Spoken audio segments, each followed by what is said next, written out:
பாரா பரிசுத்தர் நான், பாசம் பொங்க அழைக்கிறேன் நான்.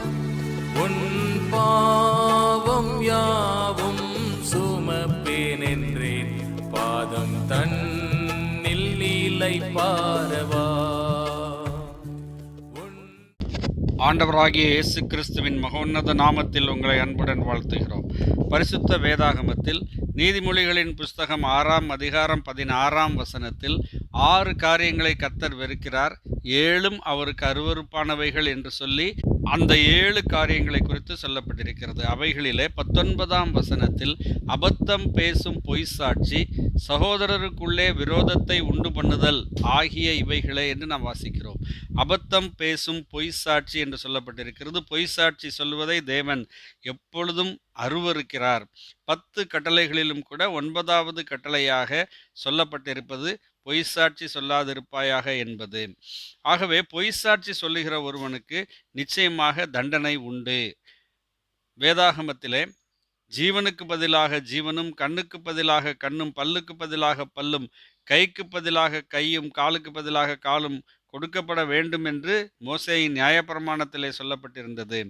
இவ்வாறு தீமையை உங்கள் நடுவிலிருந்து நீக்கி விடுங்கள் என்று தேவன் மோசேயின் மூலமாக இஸ்ரவேல் ஜனங்களுக்கு கட்டளையிட்டிருந்தார். நீதிமொழிகளை எழுதிய ஆசிரியர் பொய் சாட்சி சொல்லுகிறவன் தண்டனைக்கு தப்பான் என்றும் அவன் ஜீவன் நாசமடையும் என்றும் கூறுகிறார். வேதாகமத்திலே ஆகாப் ராஜா என்கிற ராஜாவும் ஏசபேல் ராணியும் நாபோத் என்கிற ஒரு சாதாரண மனிதனின் நிலத்தை அபகரித்து கொள்வதற்காக பொய் சாட்சிகளை ஏற்படுத்தி அதன் மூலமாக அந்த மனிதனை கல்லெறிந்து கொண்டார்கள். அவர்கள் தெய்வ பயமில்லாமல் அவ்வாறு செய்தார்கள். ஆனால் தேவனுடைய உடனடியான நியாய தீர்ப்பு அவர்களுக்கு கிடைத்தது.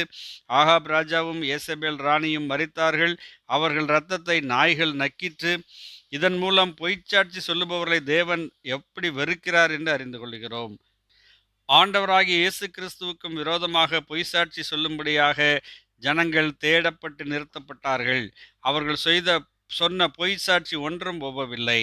ஆண்டவராகிய இயேசு கிறிஸ்து நம்முடைய பாவங்கள் எல்லாவற்றையும் ஏற்றுக்கொண்டு அவர் சிலுவையிலே நமக்காக மரித்த அவர் மீண்டும் 3ஆம் நாளிலே உயிரோடு எழுந்தார்.